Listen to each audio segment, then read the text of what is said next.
I tricked my neglectful father into paying for my entire college tuition, and when he found out, he was not happy. He tried to sue me, and I lost thousands in the process, but he lost everything. My mom and dad are addicted to my younger sister, and it's getting weird. When I got accepted to a top-tier university, my dad actually said the words, "You need to attend community college. We don't want your sister feeling jealous about your success now, do we?" Can you believe that crap? But I took a deep breath, kept my voice calm, and said, "Of course I'll go to community college, Dad, but only if I can live in student college." And, like the R-worded idiot he is, he agreed, because what he didn't know was that I'd already secured a massive scholarship to Princeton, and I had no intention of going somewhere else. So for the last 3 years, my parents have been sending money for community college that I've been using to supplement my scholarship, and because of their obsession with my sister, I got away with it. All I had to do was visit during the holidays and pick up the phone once in a while. Lol. But then my master plan was ripped to shreds, because out of nowhere, my dad called demanding I come home for my sister's wedding preparations. He wants me there for the whole week beforehand to play happy family, as if he hasn't been ignoring my existence for years. I didn't even have time to say anything, because after just a few seconds of silence, he threatened to stop paying for my education if I didn't show up. I laughed. I couldn't help myself. It was a deep-belly, earth-shattering guffaw. That's when I finally told him I graduated a year ago and now earn 10 times what he makes. The silence on the other end was priceless. For some background, every achievement of mine has always been ignored, while my younger sister, Grace, was praised for the smallest things. I still remember bringing home straight A's in 4th grade. My mom barely glanced at my report card before going back to fawning over Grace's finger painting that got hung on the refrigerator. My perfect grades ended up in a drawer somewhere. "Mom, look, I got all A's again," I said, proudly holding out my report card. Mom took it without looking up from Grace's artwork. "That's nice, Mike. Put it on the counter." "But Mom, my teacher said I'm the only student who got perfect scores in math this year." "Okay. Hey, look at this beautiful butterfly Grace painted. Isn't she talented? We should frame this one." I was just expected to go along with whatever Grace wanted. My needs and preferences never mattered. They treated me like a second-class citizen in my own home. "Can we get pizza tonight?" I'd ask on a Friday. "No, Grace wants Chinese food," Mom would reply without hesitation. "But we had Chinese last week because Grace wanted it." "I don't even like Chinese food." Dad would give me that look, the one that said I was being difficult. "Just pick something off the menu. Don't make this into a big deal." Every single time, without fail, Grace's preferences trumped mine. Family movie night, whatever Grace wanted to watch. Family vacation, wherever Grace wanted to go. Holiday meals, whatever Grace liked to eat. By high school, I'd stopped expressing preferences altogether. What was the point? If I said I wanted something, and Grace wanted something else, I'd lose and just look like the difficult child for speaking up. My 16th birthday fell on the same weekend as one of Grace's dance competitions in another state. Rather than delay the trip or let me stay home, they dragged me along and celebrated my birthday in the hotel lobby with a store-bought cupcake after Grace's performance. My gifts, a gas station keychain,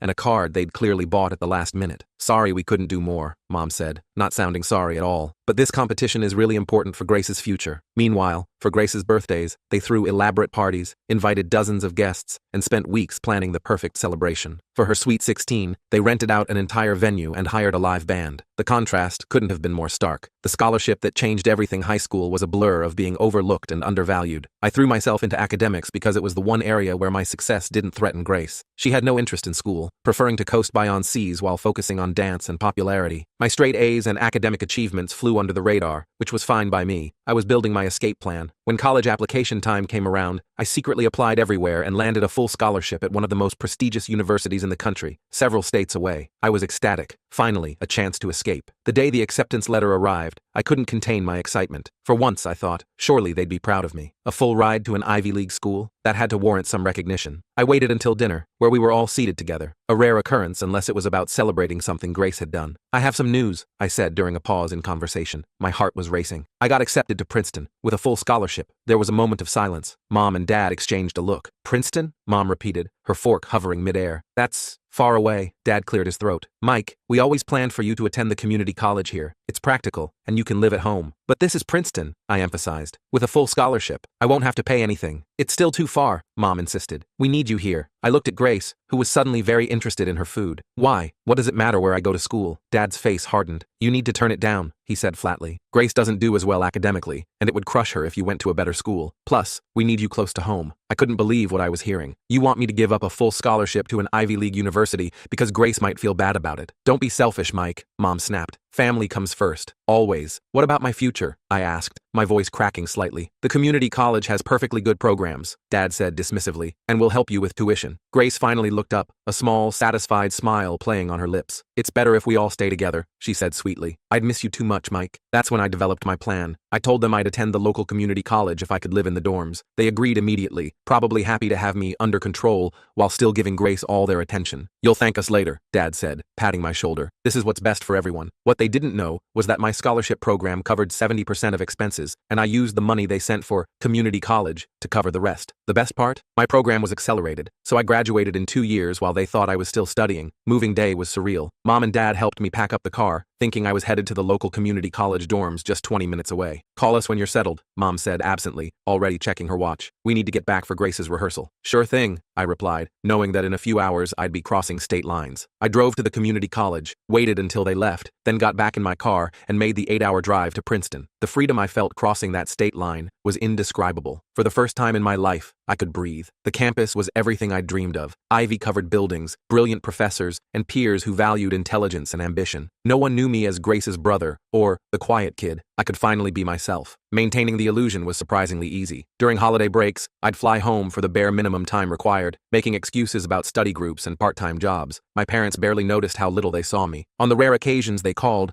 I'd talk vaguely about classes and campus life, and they'd quickly shift the conversation to Grace's latest achievements. "That's nice, Mike. Did we tell you Grace got the lead in her dance showcase?" During my second year, I landed an incredible internship at a tech company that later offered me a full-time position. By the time my accelerated program ended, I had a job waiting for me with a starting salary that made my eyes water. I landed an amazing job right after graduation with a 6-figure salary. I've been working there for over a year now, with a promotion on the horizon. Meanwhile, my parents still think I'm a struggling student at the local community college. My apartment isn't fancy, but it's mine. I've made friends who value me for who I am. I've even started dating someone who actually listens when I speak and considers my preferences important. This taste of normal human interaction made the toxicity of my family dynamics even more apparent. The wedding drama unfolds. For over a year, I maintained minimal contact with my family. Occasional texts, rare phone calls, and fabricated excuses for missing holidays. They never pushed back much. Grace's life always provided enough drama and excitement to distract them. So yesterday, Dad calls demanding I come home for Grace's wedding preparations. They need me there to help out and be part of the family photos. For a split second, I felt a twinge of hope. Maybe they finally wanted to include me as part of the family? "Mike, you need to come home next week," Dad said without even a hello. "The wedding's in 2 weeks, and we need all hands on deck." "Dad, I have finals coming up. I can't just drop everything." "This is your sister's wedding," he said, his voice rising. "Finals happen every semester. This is a once-in-a-lifetime event for Grace." "I didn't even know she was engaged," I replied honestly. There was a pause. "We told you at Christmas." They hadn't. I hadn't been home for Christmas in 2 years, making excuses about work and study. They'd never noticed. "Look, I'll try to make it for the actual wedding, but I can't be there for a whole week of preparations." "Unacceptable," Dad snapped. "Grace wants a family photo shoot, bridal shower, rehearsal dinner, the works. She specifically asked for you to be in the photos. What will people think if her only brother isn't there for everything?" But then reality hit. They just needed me there as a prop for their perfect family image. When I texted that I couldn't make it, my mom started the guilt trips. "Don't you want to be there for your sister's special day?" And, "Family is forever, Mike. How can you be so selfish?" Mom texted. "After everything we've done for you." Another message followed. "Grace is crying. She says you're ruining her wedding by not being here. How could you hurt your sister like this?" When that didn't work, my dad called with threats. "If you don't show up, we're cutting off your college money. We can't have people asking where our son is." That's when I finally snapped. "Go ahead and stop paying. I don't need your money." "What did you just say to me?" Dad's voice was dangerously low. "I said I don't need your money. I haven't for a long time. Listen here, you ungrateful brat. We've supported you through college, put a roof over your head, fed you." I laughed, which only made him angrier. "You think this is funny? We'll see how funny it is when you're kicked out of school with no degree and no future. We're withdrawing you from classes tomorrow." "Go ahead," I said calmly. "Try it." Dad went ballistic, threatening to withdraw me from the community college to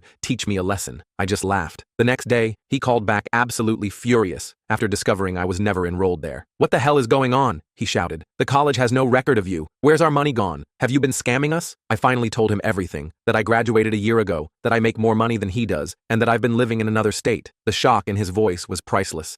What? You've been at Princeton this whole time? With what money?" "The full scholarship you made me turn down, except I didn't turn it down." "That's impossible," he sputtered. "You've been home for holidays, I flew in for brief visits. You were all too focused on Grace to notice how little I was actually there. And now? Where are you? What are you doing?" "I graduated last year. I work for a tech company. I make 6 figures, Dad. More than you ever have." The silence that followed was deafening. "Why?" he finally asked, his voice smaller. "Why would you lie to us for years?" "Because you never gave me a choice. You were willing to sacrifice my future to protect Grace's feelings. So I did what I had to do. You need to come home. Now we need to discuss this as a family." "No," I said simply. "I don't need to do anything. I'm not coming to the wedding, and I'm not pretending to be part of a family that never valued me." I hung up, my hands shaking but my resolve firm. The spectacular fallout. Over the next few days, my phone exploded with calls and texts from family members I hadn't heard from in years. Apparently, Dad and Mom had spun some tale about me having a mental breakdown and abandoning the family right before Grace's wedding. Turns out, Grace's wedding was a complete disaster. Her fiancé was a con artist who convinced my parents and sister to invest their savings in some sketchy scheme before disappearing with all their money. My dad's business was already failing, and now they're about to lose their house too. My cousin Jake, the only relative I still occasionally spoke with, filled me in on the details. "Dude, it's a total shit show," he told me. "This guy, Chad or whatever, he convinced your parents to invest like $100,000 in some cryptocurrency thing, said it would triple in value before the wedding. They even took out a second mortgage. Are you serious?" I couldn't believe they'd be that gullible. "Dead serious. Your dad's business has been tanking for years. You didn't know? The economy hit him hard, but he kept up appearances for Grace's sake. They were banking on this investment to save everything. Instead, Chad disappeared 3 days before the wedding with all their cash. No one's heard from him since." "What about Grace?" I asked, curious despite myself. Jake snorted, playing the victim, of course, crying about how she's heartbroken and betrayed. "Meanwhile, your parents are facing bankruptcy." I felt a momentary pang of sympathy, quickly replaced by bitter satisfaction. The golden child's choices had finally caught up with them all. Suddenly my phone was blowing up with calls from blocked numbers. My mom got through once, sobbing about how much she misses me and needs her son back. My aunt filled me in on the real story. "They're desperate for my money now that they're broke. Mike, baby, we've made mistakes." Mom wept into the phone. "We miss you so much. Please come home. Your family needs you." "You never needed me before," I replied coldly. "You never even noticed I was gone." "That's not true. We've always loved you. You're our son." "What you mean is, you need my money now that Grace's fiancé scammed you." The sudden silence confirmed everything. "How did you know about that?" she finally asked. "Word gets around. Goodbye, Mom." I blocked her number. The audacity of these people. They even showed up at my apartment, somehow found my address, begging for help, talking about family responsibility. I slammed the door in their faces. The knock came at 7 a.m. on a Saturday. I opened the door to find my parents standing there, looking haggard and desperate. "Mike," Dad said, forcing a smile. "Son, can we come in?" "How did you find my address?" I demanded. "That doesn't matter," Mom said, already trying to push past me into the apartment. "We're here now, as a family." I blocked the doorway.